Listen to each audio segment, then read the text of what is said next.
This week, David Hamilton, longtime editor of the Iowa Review and author of A Certain Arc from Ice Cube Press, talks about when is a piece of writing actually finished. Pundit said once, the writing isn't completed, it's abandoned. Somebody agrees to take it and print it, then it's finished, I suppose, but you might well go back to it later and still make a change. Not always for the better. Our independent publishers and local and independent bookstores are struggling during this time of COVID-19 like lots of other small businesses. And I wanted to remind you of some ways that you can help them now and really all the time. Today's guest was published by Ice Cube Press, which is an Iowa-based independent publisher, and you can buy their books through icecubepress.com.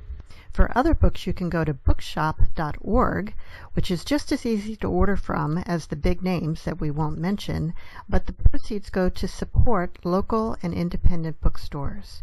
So let's all help out by ordering from icecubepress.com or bookshop.org. Now, back to our show. I'm your host, Monica Hadley, and with me is my mother and co-host, Caroline Kilborn. And hello, everybody. It's a beautiful day in Iowa today, at least here, and another beautiful day. We'll take it. That's right. That's right. And all three people talking today are in Iowa, I believe. Oh, we are all in Iowa today, kind of making a line up and down. Well, not exactly, more like a triangle, More right? like a triangle. Right, it's a triangle, exactly, yeah. Yeah. And it's a nice day here, too. The sun is out. It's not too hot. Yep. There's a little noise that comes from work next door now and then, but it seems to be quiet right now. And so hello to you, Monica, and Caroline, is that it? That's right. Mom, do you want to introduce our guest today? Yes, I do. Our excuse me. Our author today is David Hamilton, and David was a member of the English department at the University of Iowa for 37 years. Teaching both literature and writing courses. Through most of those years, he edited the Iowa Review. His earlier books are Deep River, a memoir of a Missouri farm, and Ossabaw, and The Least Hint, a volume and chapbook of poems. And today, the book is A Certain Arc. And welcome to Writer's Voices, David. Why, thank you very much. I'm very glad to join you. Uh-oh, the lawnmower started up next door. I hope that doesn't hit. Oh, yes, the joys of recording from home. Yeah, my guy that mows might show up too, so we'll see. Yeah, well, mine might too. You never know. Okay. So, A Certain Arc. This is a memoir in essay form. And David, did you set out to write a memoir, or did you have these essays and collected them into this form? It's more the latter than the former. A lot of my teaching has been in one or another writing program here at the university, and a lot of that writing has been essays. So, it behooved me to write a few myself, which I've done over the years, and I've tried to put them together in various ways. It was really when I wrote the long middle essay here, almost half the book, the one that's called At the Fair, that I could see a way for the others to come in around it and fill out a kind of, it's a sort of memoir, but it leaves a lot of gaps in my life, you might say it hits some high points and reveals some continuities, but it doesn't pretend to be a recounting of my life. Not by a long shot. Well, David, you mentioned that you taught writing. Do you think that that someone can teach writing without being a writer? Oh, of course. Not being a writer sort of officially with degrees after the name. I think it would have to be somebody who at least was in the habit of writing and had some not only practical understanding of what he or she was doing, but some zest for it and interest in it. then a certain amount of teaching could be done. Although teaching is always kind of, what do you say? Half an item of faith or conjecture. At least you can encourage, you can expose people to things, you can make suggestions, you can be wrong some of the time, and learn when to back off. Well, that's a very good point, because writing is a career that doesn't require a formal education. No, not at all. And not everyone who studies creative writing ends up being a writer. We're more aware of that in speaking. We're aware of people who are very good at, we like to hear them talk. They're funny, or they're informative, they're raconteurs. They're really good at telling a joke and know how to draw it out very well. And they're not necessarily practicing writers, but they are verbal people. And some of that certainly carries over into writing, or it may, and such a person may begin to write, or writing be part of his or her background too, and could lead to some teaching experiences, at least attempts. I'd certainly never count them out as being plausibly helpful. Well, I would say that teaching writing is an art, because when you critique someone's writing, you touch the many parts of their being. And I went to the University of Iowa in the 50s, and then 25 years later I had to go back and after my husband died, I had to go back and get my degree so I could get a teaching job. So, and I took writing courses, and yeah, it's really something to be a teacher of writing, I think. It's really a Maybe you took courses from people I know. Probably. I don't remember any names, but yes, I'm sure I did. Yes. I'm sure. Well, yes, of course, it's an art. It's one of the, it's one of the practitioner's arts, like medicine or carpentry. And you have your good days and your less good days, and experience helps.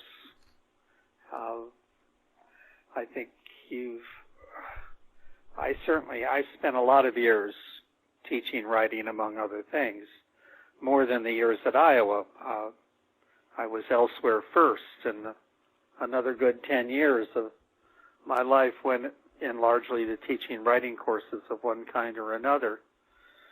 And I had different attitudes toward it over time. I think I thought, looking back at it now, it seems I was much more decisive at an earlier stage as to what was good or bad, and that I became less certain of that as I went along. I don't know. The more you know that you don't know. Well, maybe the more you can see variations on possibilities, and also we've become far more aware over this time in our culture of how all groups of people don't speak the same or write the same, and that's not necessarily a matter of good or bad. It's more like ethnographic variation, and that counts too. One of the things that I ask people often is how they know when they're done, because writing is something that you can always be improving. A piece, you can always make changes, you can continually edit. How, for you, with these essays, do you do a lot of editing, a lot of drafts, and how do you decide when you're done? Yes, I do a lot of drafts, although as I didn't start writing on a computer, of course, because I started writing 50, 60 years ago or more. But as I moved to the computer, revision changes because it's so easy to pull up your current draft and look at it again. And then you I've never come to a time when I might not change something. Some, pundit said once, the writing isn't completed, it's abandoned. If somebody agrees to take it and print it, then it's finished, I suppose. But you might well go back to it later and still make a change. Not always for the better. You can overdo it, and start to undermine some earlier success.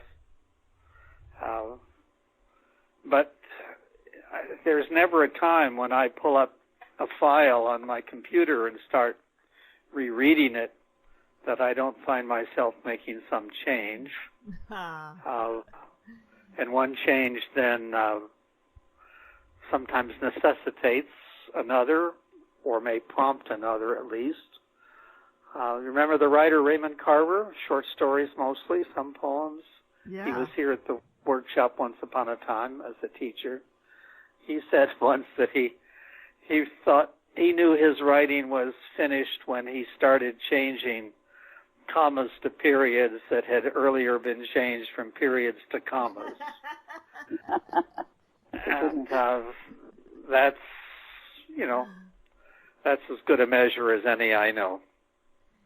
If you can keep track, Right. One of the things the computer disallows is keeping track of drafts, unless you just keep all sorts of files on your computer somehow. Nowadays there's like Word will keep a version history for you, and you can go back and look at earlier versions without keeping separate files.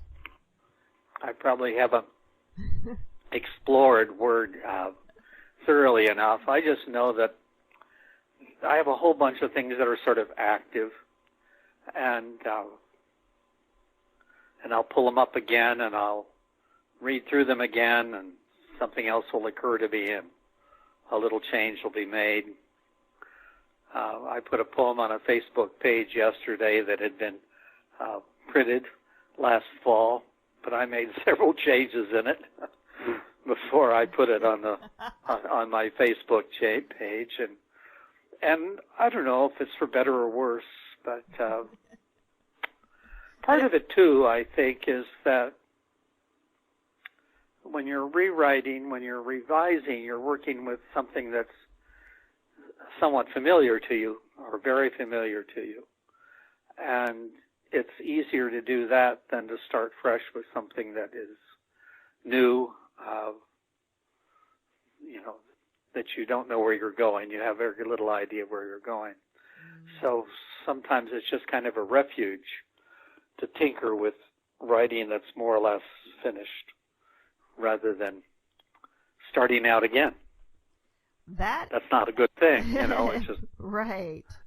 But that's an just interesting a human point. truth, I think. Yeah, and can you use it kind of as a Kickstarter to launch you into new work?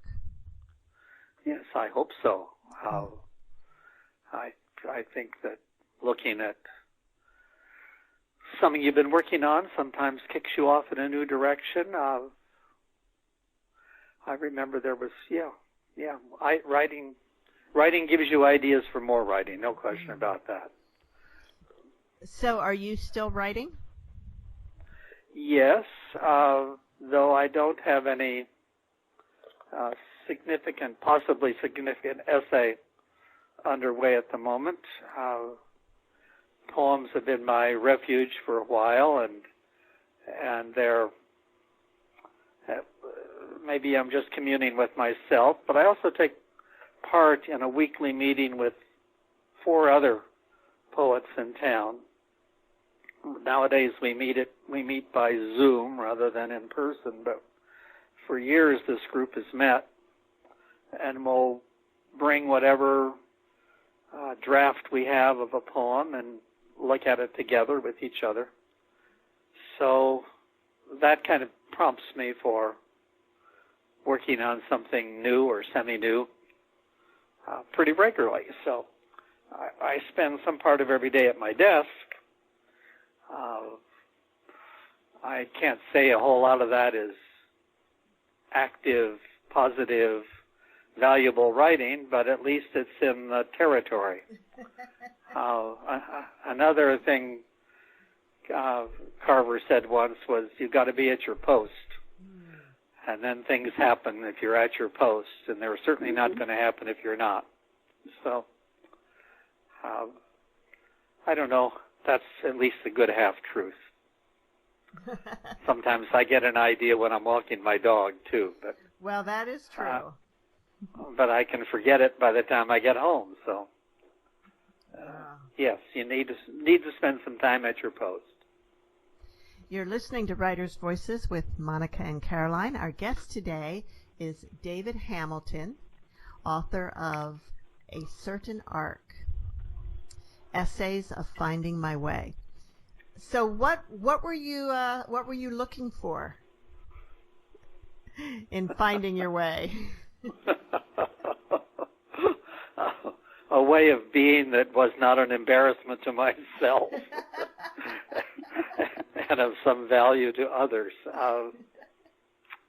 Yes, I suppose. I mean, I long ago settled into being a university person, and therefore teaching and writing as part of teaching at the university level for sure.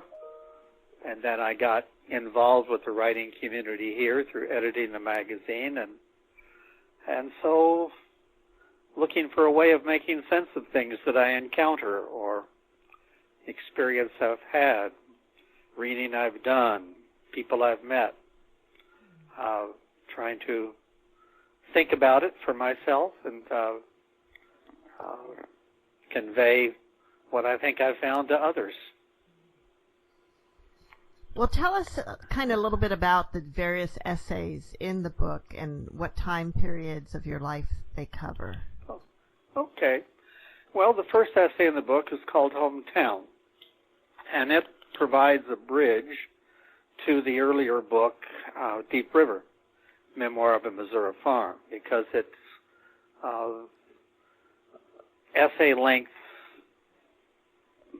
discussion of, or portrait of, my hometown as I knew it in my up through my high school years, which were in the 50s. And it's from there that I went off to college, and everything else in the book is subsequent to that start. But that start was in central Missouri, in a county seat town in agricultural country, a town sort of like Fairfield or Mount Pleasant. I think there were 9,000 people in it at the time. Anyway, the second essay takes a great leap from that. You would think that the next thing to write about would be college, but instead I leap right to my first year out of college when I took my first teaching job, which was in South America. And it was in a city called Barranquilla, Colombia, northern South America, about as far north in South America as you could be. A kind of accidental posting, but it happened, and that's where I started to teach and negotiate what it's like to be in a classroom and to handle all the mysteries of that for myself. I also had the accidental pleasure of meeting at that time Hunter S. Thompson, who was 2 years older than I and just setting out to be a journalist.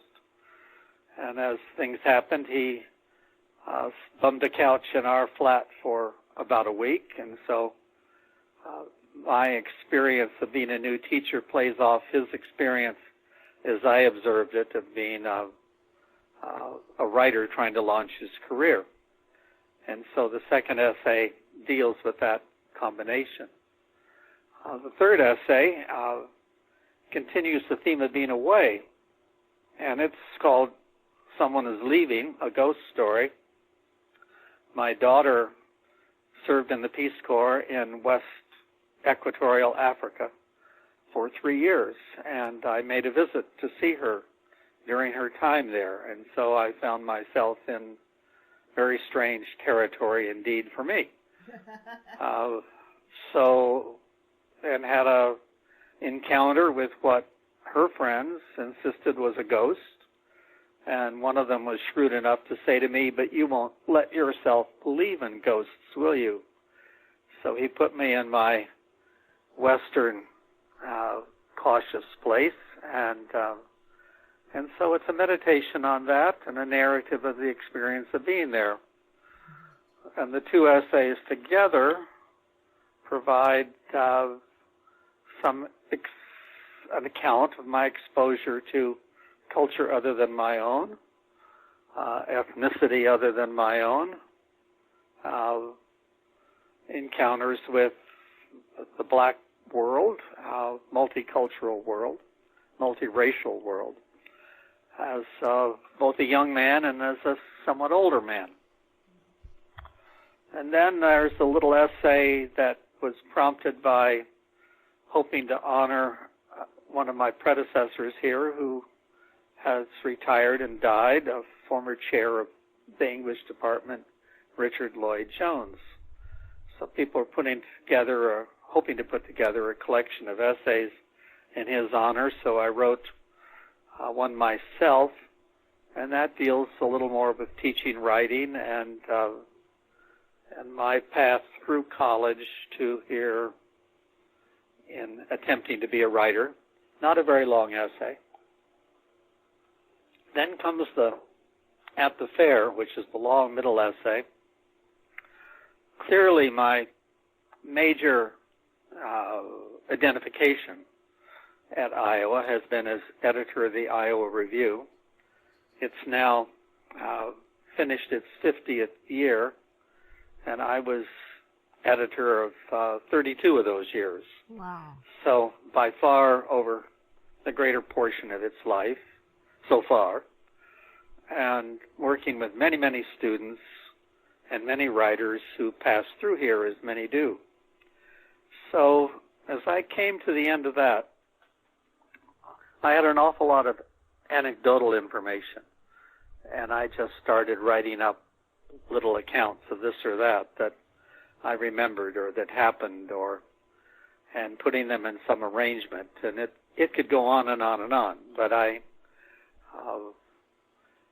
gave so much of my life here to it that I thought I should make something of that, and also make something that was an unusual essay, a kind of challenging essay formally, in that it doesn't have a clear thesis or a clear narrative arc coming out somewhere, but it's an exposure to both my experience of editing and my thinking about that experience as it went along, punctuated some by other things that I was paying attention to along the way, most specifically my own backyard and garden, and the bird life there, which sort of becomes a motif, throughout Right. that essay. Then there's an essay on my friendship with Jim McPherson, a writer here who died a few years ago, who became a pretty close friend. I say that cautiously because I certainly don't pretend to be his closest friend or anything like that, but we got to know each other quite well and worked together a few times closely, and that in itself seemed to encourage writing an essay about it, which I did. And also I was prompted by that. That essay was called Charlottesville, and you will remember the very ugly racial incidents that took place in Charlottesville and were all through the news maybe 2 years ago, or was it already 3 years ago? Oh, right. Oh, when there were marches in Charlottesville and that girl was killed by somebody who hit her with a car in a demonstration. I believe that's any case. Right. As it happens, Jim and I share Charlottesville in a way.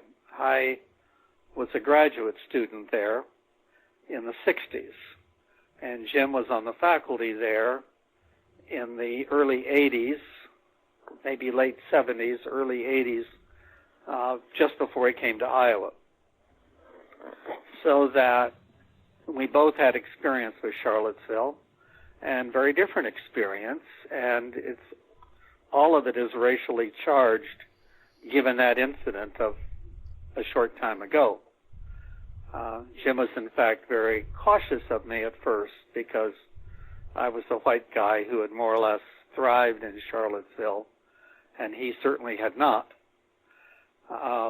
So that was something we negotiated together as we got to know each other, and that had much to do with motivating that essay. It's interesting, David, that there does seem to be a certain arc in your life regarding racism too. Oh, definitely. Because in the first essay, when you're talking about growing up in this Missouri town, where racism was very prevalent, and you weren't really aware of it, and you kind of were, but kind of weren't. And then as you become more aware, and it's very timely, obviously, because we are finally starting to have real discussions about race and racism in this country that are long overdue. And there's the whole, I'm not sure if a certain arc, if that was part of the meaning that title came from, but it certainly could be. Yes, I couldn't agree with you more. It was not by plan. It was, however, something that I've been aware of all my life, that that first incident when I was a child in Missouri that starts it off in this book, it becomes a major thread of the book, because racial matters are inescapable. There it was in my early life. I went to segregated schools in Marshall, and the Brown decision occurred while I was in early high school, so we started to desegregate while I was still there. And living in Columbia years later, there was a very mixed society, marked by racial differences of which people were aware in ways that I'm not sure I ever quite caught on to, but I became more aware of and sensitive to. Of course, going to Africa, where my daughter was in the Peace Corps, suddenly I was in the minority, a very profound minority in that place. And knowing Jim later, and then throughout editing the review, there's the question of how does a mostly white culture invite into, accommodate, learn to respond to art that's coming from a different cultural background that it understands less well. So yes, it's I didn't set out to write a book about that, but in writing about my life and trying to be aware of that, and trying to be more aware of that, it comes through again and again. Mm-hmm. And the book was published last fall, before Black Lives Matter became a theme, an explicit theme, but it's certainly been in the air, and so it's timely in that way. There's an interview with me on the web of the site Los Angeles Review of Books that talks about this too, because, well, it's very much central. It's there. It's there for us, right? Right. How can we? Right. I mean, if we're not paying attention, shame on us. Yeah. All right. So I interrupted you. Are there more essays after that one? Well, there was one at the end, the one that gives the title to the book, A Certain Arc. It's a little more playful, and it's recent. I mean, the hometown essay I wrote back in the 1980s, and the one in taking place in Columbia, I believe, also in the 80s, and the one in Africa in the early 90s, and then then the one Knowing Jim and the last essay are quite recent, and the long middle one that portrays something of my life as an editor was written fairly late, but it records, comes from material remembered all over that 30-year time. But the last essay just stemmed from recent life, a book that I had given my wife as a gift that she then took an interest in and in a sense gave back to me by drawing my attention to something quite interesting in it that set me off writing a short essay about that book. And it's also about writing because it has that funny situation in it of a French woman writer who's a sophisticated continental theorist trying to write about an American movie maker, Barbara Loden, who is now dead and not very well known, and that leading her to Mickey Mantle, who happened to know Loden, and to Mickey Mantle's ambition to write his own memoirs and struggling to do so. And so she gives him a boost. At least I suppose that's what she's doing in this essay. She helps, she describes for him, or he describes for her. It's not clear which way that really is. What he was really trying to do that was special in his own mind. And that becomes what is the lever for getting that essay, for moving that essay along. And since that's the most recent one I wrote, by the time the book was ready to go, that's the last one in the book. You're listening to Writers' Voices with Monica and Caroline, and our guest today is David Hamilton, author of A Certain Arc, Essays of Finding My Way. So, David, would you like to read from one of these essays? Certainly couldn't read an essay, but I could read a few excerpts. Yes. Which I'd be happy to do. So what I'm doing is I'm at the start of that At the Fair essay, which deals with my experience of editing the Iowa Review. And I'll read a few passages in it. It's the very start of that essay, which is written in 6 sections, and this is all in the first few pages of section 1, starting at the very start. Book dust is the best aphrodisiac, a friend remarked when I told him of our librarian's lithe step behind dawning book ranges, and of her husky voice reciting, "The grave's a fine and private place, but none, I think, do there embrace.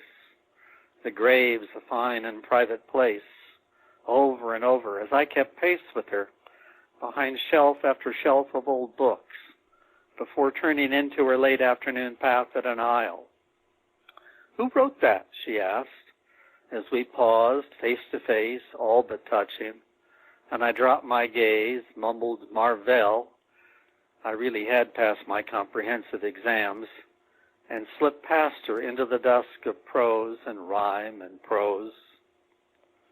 In that same library, where morning after morning I walked past that same librarian on my way to my Carol with its dissertation in progress on Old English poetry, Beowulf, and that lot, and from which I often rose to wander narrow book-lined aisles, one reason, no doubt, for my lasting fondness for second-hand bookstores. I came one afternoon into an opening at the end of a long, dim aisle, almost a glade along a sunny wall, where shelves displayed new arrivals, and where I found the North American Review in its bold red cover with stark white lettering, which I opened to find came from Mount Vernon, Iowa. And I remember my knee-jerk adopted Eastern Seaboard surprise. I was in Charlottesville then, you see. How can they get away with that? By which I meant speaking for North America from the vantage of an Iowa town. But I remember equally the thought that steadied me as I stumbled. Why not? What could be more North American? Didn't Mount Vernon lie less than 300 miles north by northeast of the town I called home? So curious, my coming to live in a zip code but one from Robert Dana, who revived the North American Review in the 1960s and served later as Iowa's second poet laureate, and to serve myself through most of my years knowing him as editor of a companion magazine in Iowa City. At the Lynn Street Cafe for a pre-reading dinner, with my wife seated across from Clark Blaze, that evening's reader and guest of honor, he misconstrued a question of hers to ask, "What gives you the authority?" To which she replied, "Experience." But Jory Graham jumped in with, "No, the sentence." And Rebecca, once a divinity student, heard, "In the beginning was the Word," that old story. From the very beginning, the challenge that interested me most was the choices we made. For what's the point of a magazine if it does not print good stuff? And the best way of finding that is by reading a lot. Unsolicited offerings for the most part, often by writers with little or no publishing record, though the writer may make claims in a cover letter, and usually does, to which we pay as little attention as possible. Not that we mind the letter itself, for it is a courtesy to acknowledge this odd human relationship of writer to reader and back, but we generally find whatever claims made beside the point once into the work, from which we emerge, far more often than not, uncertain for want of a controlling theory of value to which we had committed ourselves, and that we try to avoid in hopes of being fair-minded readers, which, if it means anything, may mean readers at a fair, and minded, that is, supplied with something like a mind, by that fact. Of course, To Autumn is a marvelous poem. Generations of teachers have told us so, and thousands of hours of class time have gone into inventing reasons why. But what of To February by Susan Wilberforce, whose name I've contrived, though she no doubt exists, and if I've anticipated a poem of hers, she should send it to us, but with SASE, that is, stamped self-addressed envelope, since I have often wondered what we would have done with a small packet from Emily D., as she sent half a dozen poems in the conventional manner before her name was known beyond Amherst. I thought I would meet myself face to face over my tastes and values, that over time my choices would become my definition, and I that much better known to myself. For magazines ride on the judgment of their editors, which they expose to their readers, even unto embarrassment. And so as I became better known to myself, the work should have become easier, which was the surprise, that I never stopped laboring over making those choices and found it rare to read and know an absolute, unqualified yes, and put down far too many manuscripts thinking I'd come back to them later, for I must have missed something, though I approached all that finally with a certain despair, since perhaps the reader I met over all those years just wasn't the one I set out to discover. Is that a good stopping point, or do you want me to go on? No, that's a great stopping point. So this is really, this is a really interesting subject, isn't it, Mom? Mm-hmm. It is. Well, I found that his experiences in when he went to visit his daughter were very interesting too. And I wanted to ask him about his thoughts on the Peace Corps. You think that whole program was a success? Well, I think that it was for my daughter. I wouldn't. That's a difficult question. I know that my son, who was younger than my daughter, turned his back on the idea. Mm-hmm. And he had an academic background and an intellectual background by that time in anthropology.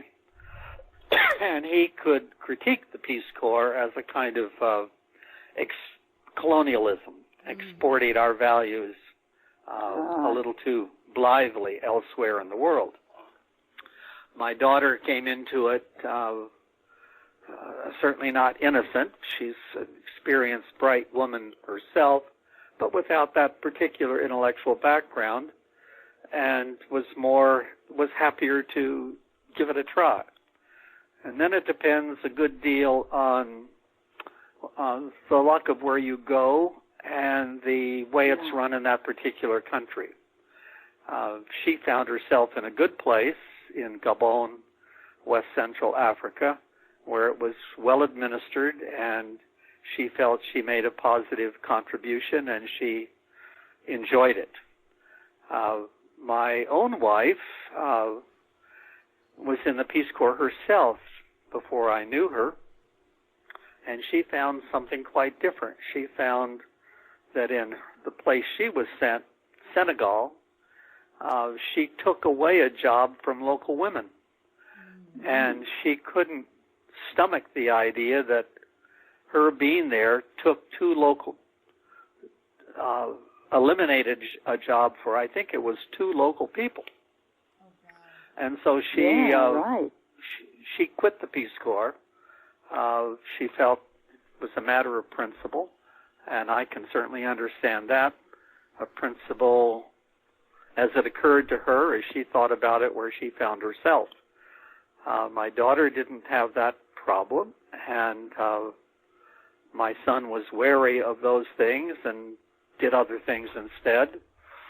And my wife, as I say, had that negative response to the Peace Corps. So, that's something we often don't think about in terms of charities and so forth, too. I spent some time last year on the island of Lesvos, which is a Greek island off the coast of Turkey, and where a lot of the refugees had come on, were fleeing the Turkish refugee camps.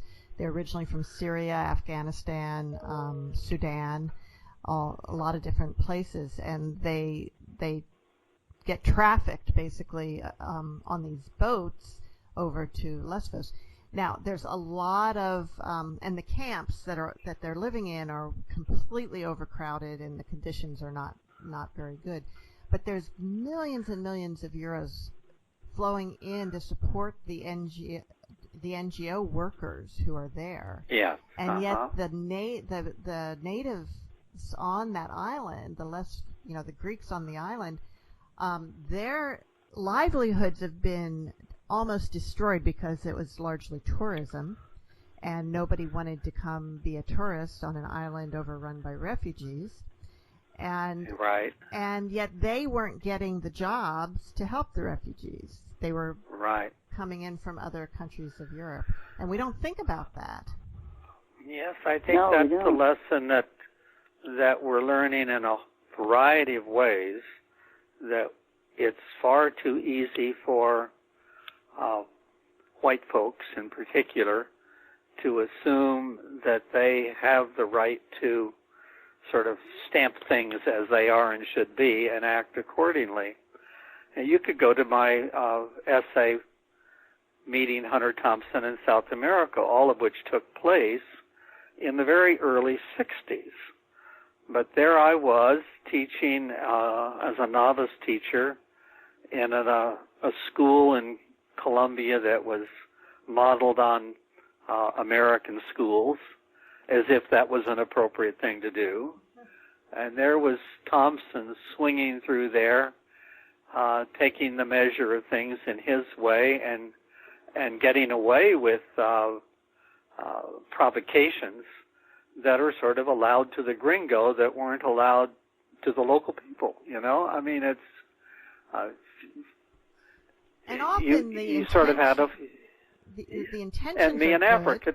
Yeah, and me in Africa too. In Jenny's place, had I been, there's a moment in that essay where I am being very well hosted by a small group of local men and young men, and they asked me would they be as welcome in America as they were making me there. And the school kids in my daughter's class asked the same question. And of course the answer is no. And you become aware of that. And I was the privileged outsider because the white man from America is granted a certain tentative privilege wherever he goes. That is changing, but it certainly was true enough there. Mm-hmm. And everybody could feel it. Nobody was becoming a revolutionary about it, but a certain awkwardness was often visible or dealt with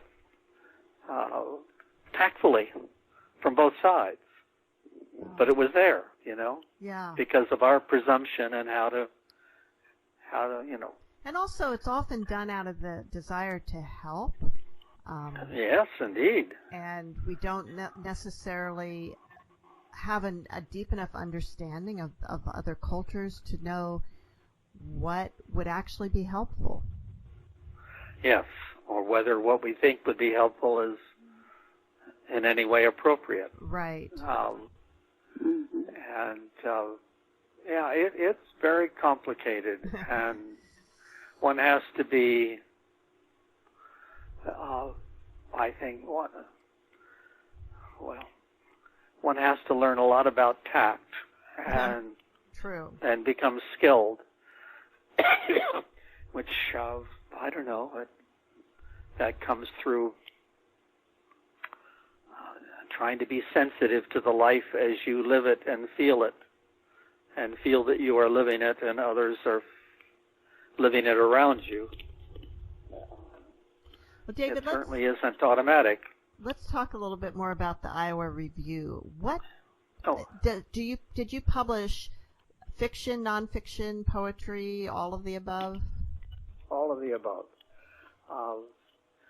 We published mostly fiction and poetry.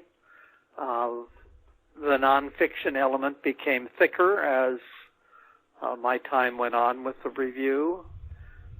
In its first few years, before I got into it in its 8th year and carried it through year 39.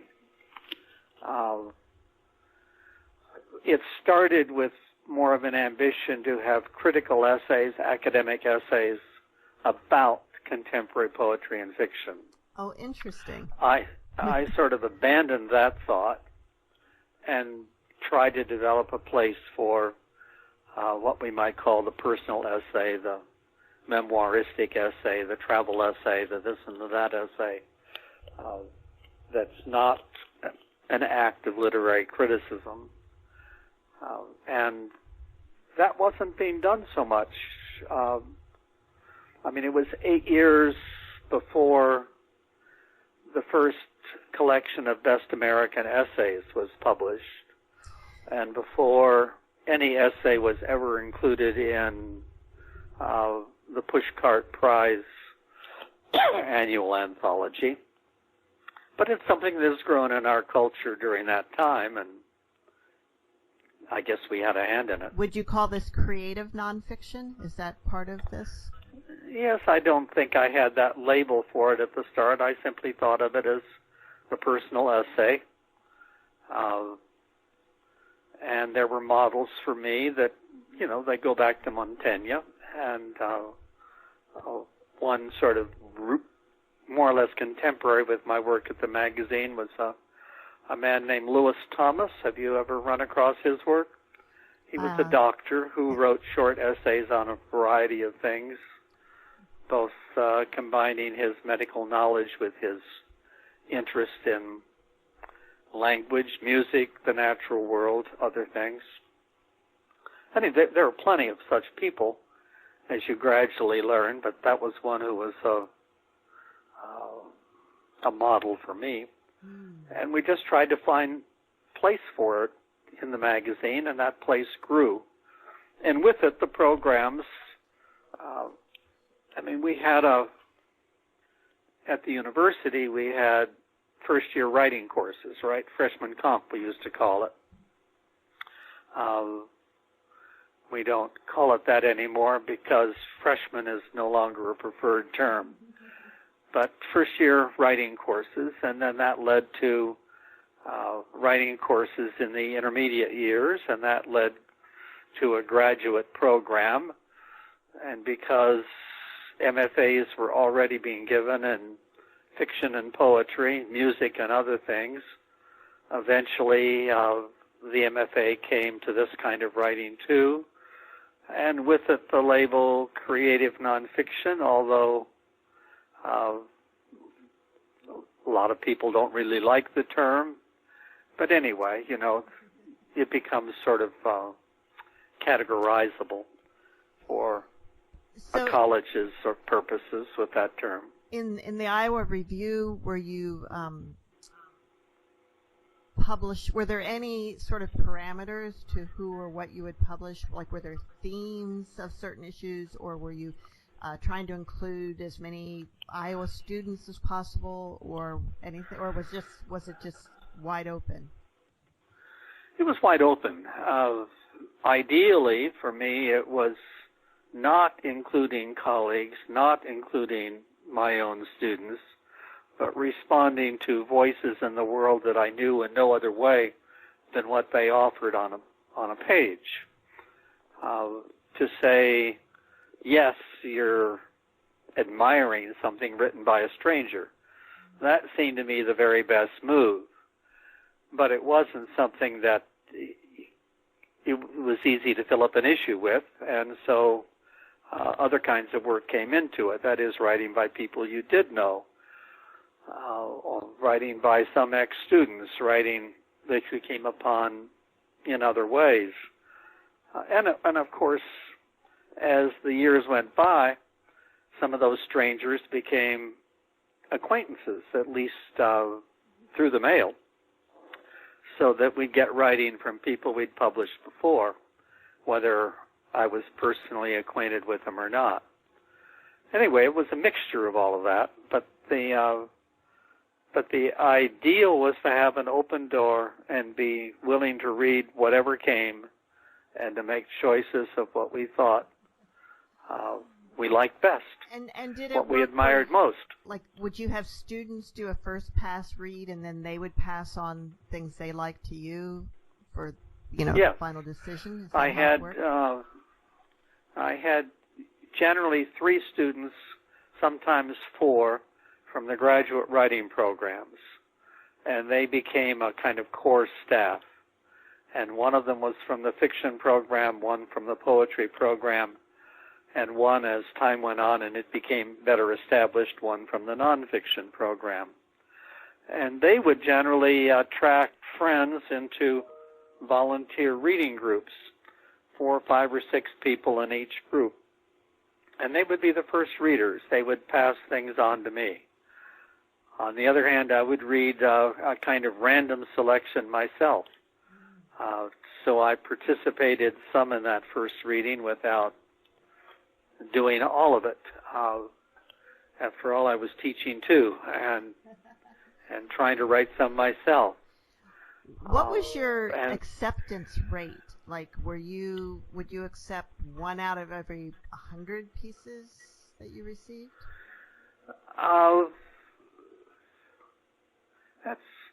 That's probably a pretty good guess.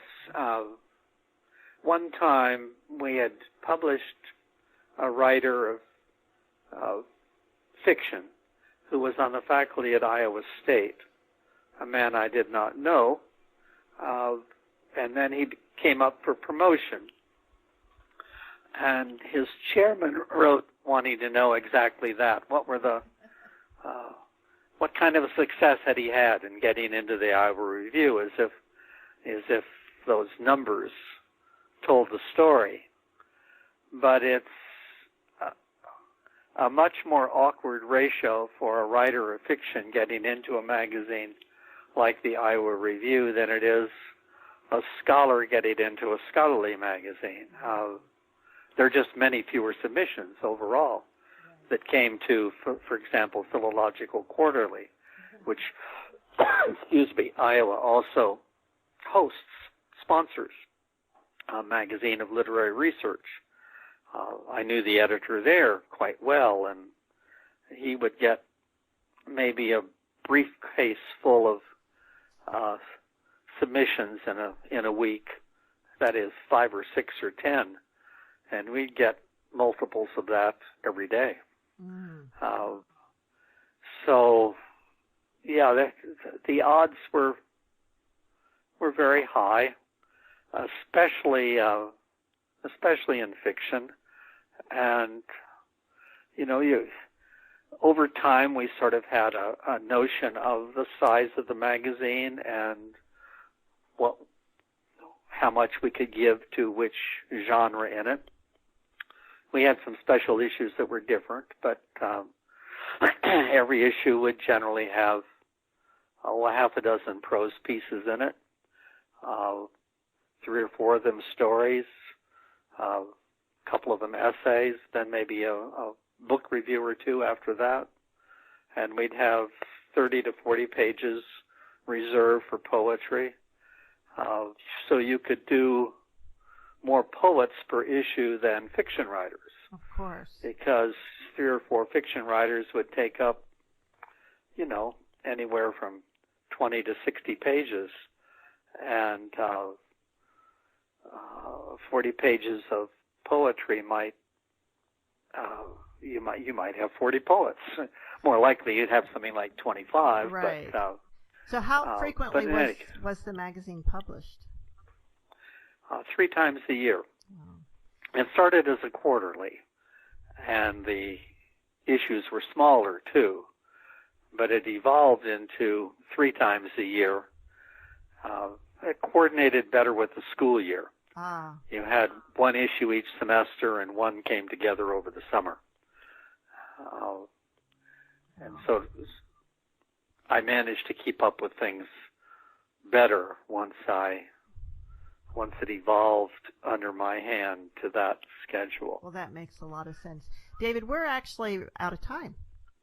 So there's a whole lot more I would love to ask you about the editing process, and so we'll have to maybe do that another time. Well, if you ever want to do it another time, I'm available. All right. Good. And I thank you for coming to me, and Caroline. Nice to talk to you too, and thank you both. And Mom, do you have some closing words? Yeah, I do. This is a lot of memory stuff in this, and we cannot live in the past, but it doesn't hurt to visit there sometimes, and in fact, it can be enjoyable for everybody. Let's hope so. Yes. Yes, it often is. Thank you, David. Thank you, Caroline. And see you all next week on Writers' Voices.